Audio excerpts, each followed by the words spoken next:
While Camilla has been a part of the royal family for many years, she is not considered to be a step-grandmother to Prince William and Kate Middleton's 3 children.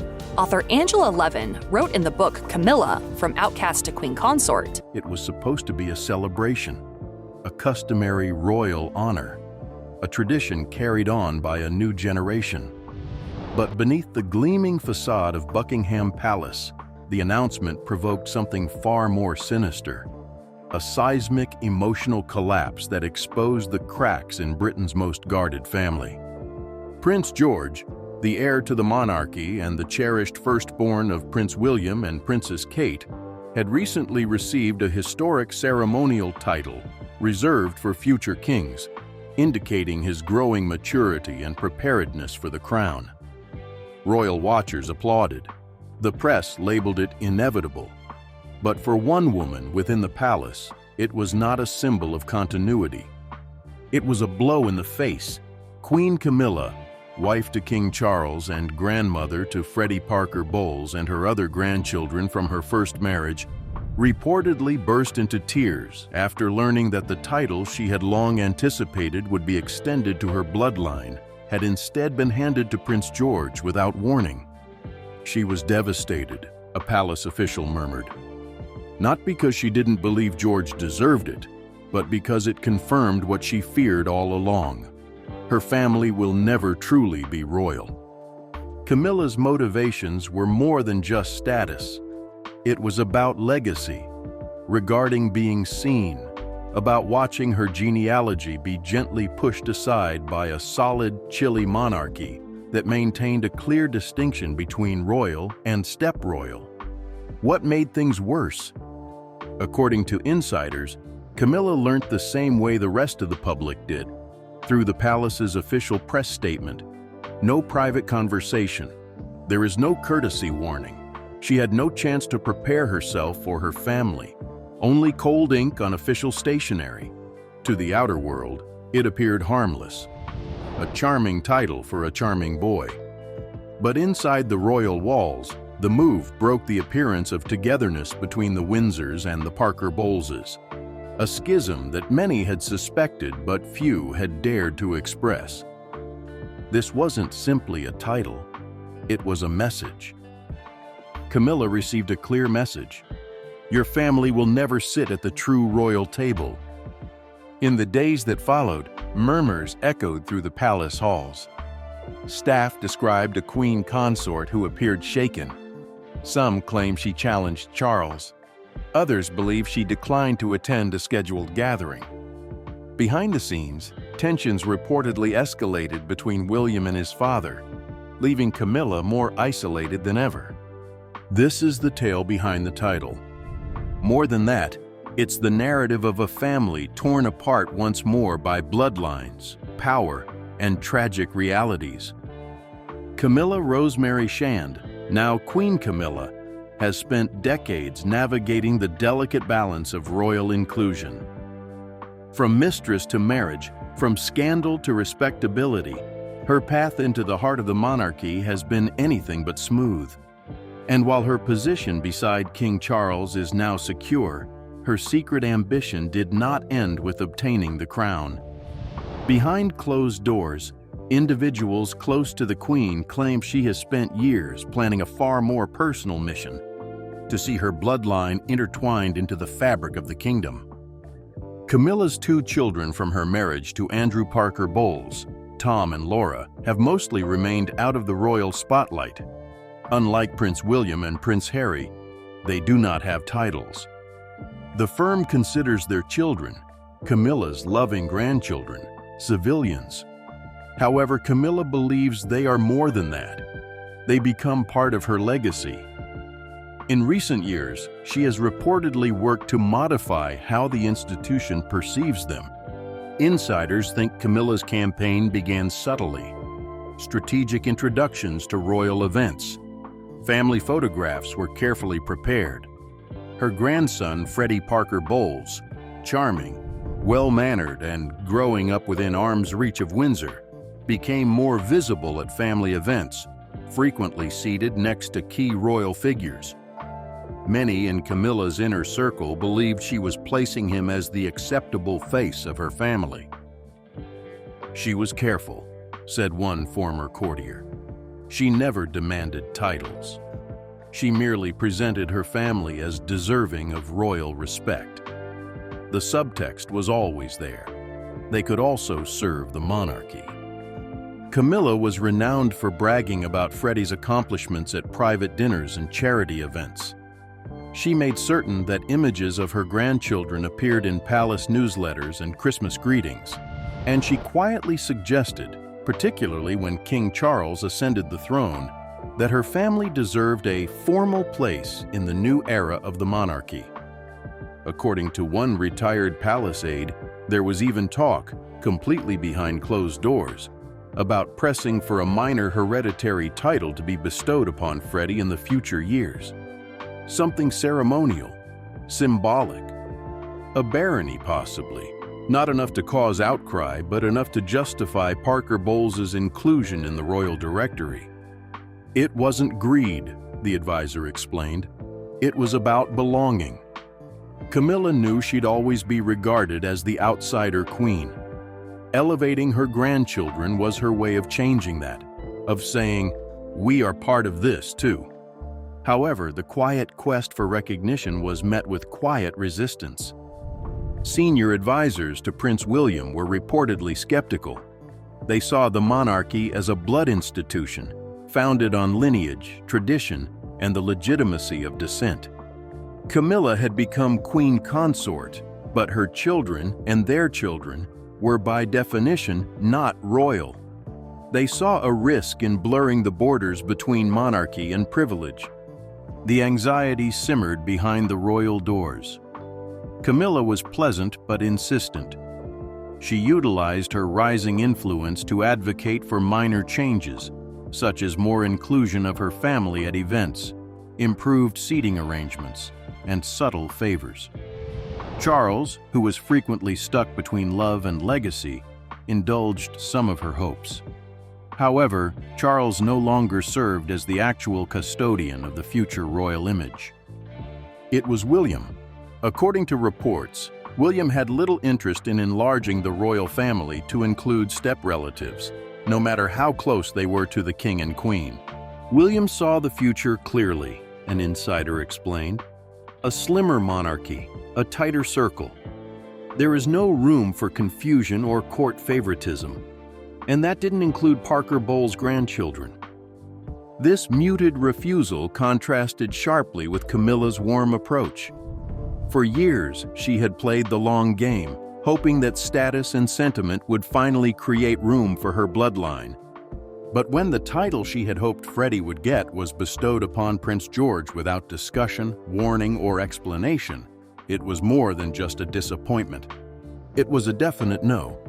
And for Camilla, who had spent her life clawing her way from controversy to crown, it felt like history repeating itself. A reminder that, in the eyes of the monarchy, she would always be a visitor. And her grandchildren? Just visitors. To the public, William and Kate have long represented the monarchy's future. A modern, personable royal couple who balance tradition and accessibility. Behind palace doors, however, many close to them claim that their vision for the kingdom is far more strategic and selective than many realize. From the start of their senior royal positions, the Prince and Princess of Wales have followed one guiding principle: protect the core royal bloodline, not because of pride or snobbery, but because of a deliberate wish to shield the institution from dilution, misunderstanding, and debate. They are focused, an insider said. They understand that the monarchy will only survive if the public perceives it as sacred, clean, and direct. Blood is important. Heritage is important. Titles must reflect that. And that's when the unspoken schism with Queen Camilla gradually began to grow. While Camilla embraced a blended view of the monarchy, which featured her Parker Bowles grandchildren, her civilian children, and the gradual integration of families, William and Kate remained firmly steeped in tradition. Their viewpoint was straightforward: albeit somewhat cold. Only those with direct Windsor ancestry should hold royal titles. It was not personal, it was structural. William, the future king, is determined to reduce the monarchy by reducing costs, public scrutiny, and luxury. His idea is said to follow the Scandinavian model, with fewer working royals, clearer tasks, and no ceremonial honors awarded based on personal favoritism or step-family links. According to sources close to Kensington Palace, Camilla's rising suggestions, such as titles or enhanced prominence for her grandkids, were met with opposition and eventually silence. William didn't need to argue, a former aide explained. He simply didn't answer. He let the stillness speak for itself. Kate is also thought to be uncomfortable with the prospect of non-royal offspring obtaining formal honors. Not because she loathed Camilla's family, but because she saw the ramifications. In an era when the monarchy is under scrutiny, any action that could be interpreted as nepotism or favoritism would be a public relations disaster. In many respects, this moment when Prince George was given a long-awaited ceremonial title marked the end of the road, a public announcement of the royals' future direction. And it belongs to the Windsors, the Mountbatten Windsors, not the Parker Bowles. According to several staff members, William knew how Camilla would react to the announcement. However, he made no effort to cushion the blow. Others say that he felt it was better to be forthright now, rather than luring her in with false optimism. William isn't cruel, a source said, but he isn't sentimental either, especially when it comes to the crown. He understands what he's protecting. While the public celebrated Prince George's transition to a more official role, Camilla was rumored to be in tears within the royal walls. Because for her, it wasn't just about Prince George receiving the title. It was about her grandchild not understanding it. And William had made his views very clear. Blood is overblended. Legacy trumps sentiments. The monarchy's future would not be shared. In a kingdom based on hierarchy and heritage, King Charles III finds himself in an unexpected situation, stuck between the woman he loves and the son who will eventually succeed him. After years of royal turmoil, Charles is seen by the globe as a stabilizing force. However, within palace walls, the choice to give Prince George a coveted ceremonial title over Camilla's grandchild has revealed a deeper truth. Charles may wear the crown, but William now controls the future. And that future does not involve the Parker Bowles family. According to senior insiders, Camilla had long relied on Charles's help in her stealthy campaign to promote her family. She would convey her wishes privately, rather than publicly or with demands. A barony for Freddie, perhaps. A formal recognition of her grandchildren's close ties to the royal family. Charles, ever the diplomat, would nod and offer comforting promises. "We'll find the right moment," he reportedly told her several times. But when the time came to select a new ceremonial honor, Charles found himself at a crossroads. Give in to Camilla's request and risk insulting William, or support his heir and destroy his wife. In the end, the king picked the crown, as many believe he always has. According to sources close to the issue, Charles hesitated. He even suggested that a lower title be created for Freddie Parker Bowles as a compromise. But William remained unimpressed. He did not consider granting titles for step-grandchildren to be a compromise. It was a contaminant, a steep path towards a distorted royal image that may haunt the future generation. And Charles, who had fought for the stability of a modern monarchy throughout his reign, eventually gave in. He didn't want to fight, a palace insider confirmed. But he also understood that William's vision had to be respected. If Charles defied him, he would start a battle inside the monarchy. The decision shattered something deep. Those close to the king and queen said Camilla saw it as a personal betrayal, not from William, but from Charles himself. For a lady who had supported him through decades of scrutiny, media attacks, and family rejection, this felt like a dagger from her own husband. She asked, "Did you even try?" One employee allegedly overheard. Charles was thought to be sorry, but not apologetic. He believed he had made the correct decision for the institution, the crown, and history. However, the emotional toll was evident. Camilla reportedly canceled many commitments in the days after the revelation. Staff noted a difference in her demeanor: quiet, inattentive, and extremely frigid. And Charles unusually did not press her because he knew. He'd made his decision. For the first time since their marriage, Camilla no longer felt safe with the guy who had previously challenged the world to be with her. The king is no stranger to difficult decisions. However, sources believe this one will create a lasting impression because the cost was not political, but human. And no royal decree can mend a heart that feels expendable. For Camilla, the crown had always represented the fact that her past did not define her. But now that her grandson has passed away and her legacy has been rejected, she is left to wonder, did she ever really belong? It was intended to be a modest ceremony, a solemn royal occasion to bestow a ceremonial title on young Prince George, one that has been passed down through generations and represents royal maturity and future leadership. For the audience, it was a delightful insight into the future king's destiny. In the face of mounting pressure, the palace scores a media victory. However, Camilla, the queen consort of the United Kingdom, was devastated by the event. According to sources close to the occasion, Camilla was not given advance notice. Despite her close proximity to the throne, as well as her decades of dedication and secrecy, she learnt via the palace's official news release, just like the rest of the public. She didn't even get a heads up, one insider claimed. She saw the name Prince George in that announcement, and she froze. To outsiders, it appeared to be a typical evolution. But for Camilla, it reaffirmed what had been quietly accumulating for months. Her family will always be second class, that her grandkids would never be allowed near the heart of the royal machine.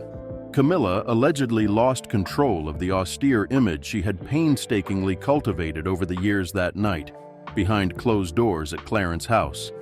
She sobbed, not in public, nor in front of cameras or assistants. However, she is alone in her private sitting area, with only a few loyal staff members nearby. According to an eyewitness, she held the printed notification and said, "They have obliterated us. After all, they obliterated us." It wasn't all sadness. It was an outrage, betrayal, a deep, piercing anguish that no crown or title could conceal. Camilla had spent decades walking a tightrope, gaining respect, remaining silent, and serving a family that had previously rejected her. She overcame public hate, media venom, and private shame to obtain her current position. But that was all for her, not her kids, not her grandchildren. And now a line had been established, with Prince George standing on one side, heir, favored, celebrated, and Freddie Parker Bowles, invisible, on the other. According to reports, the message sent by the title was what wounded the most. Queen Camilla had no say, that her ideas, wishes, and hopes for her family were irrelevant. One courtier described the palace's mood that evening as tense and surreal. Everybody felt it. You could hear it in the silence. The queen had been shut out, and the queen was in grief. King Charles reportedly attempted to calm her. He provided mild explanations, likely rehearsed in advance, about traditions, public expectations, and royal strategy. Camilla, overcome with emotion, reportedly told him, "You let them humiliate me." Camilla had a garden party set for the next morning. She canceled. What's the official reason? Health reasons. But those in the royal circle understood the truth. The queen was not ill. She was shattered. While no one would speak about it publicly, the workers witnessed the consequences. Camilla is emotionally distant, a concerned Charles. In addition, the Queen's relationship with the Prince and Princess of Wales is deteriorating because Camilla saw this as more than just a matter of routine. It was personal. She had ascended every rung of the royal ladder and weathered every wound, whisper, and insult. She donned the crown, but in a quiet moment, she realized something devastating. The crown could never protect her loved ones, and the monarchy would never genuinely accept them. As the dust settled from the emotional maelstrom that surrounded Queen Camilla, royal insiders began to speculate on what the title snub really meant, not just for her, but for the monarchy's future. Because while the public concentrated on Camilla's tears and Prince George's title, something far more fundamental was taking place beyond the royal gates. A generational divide.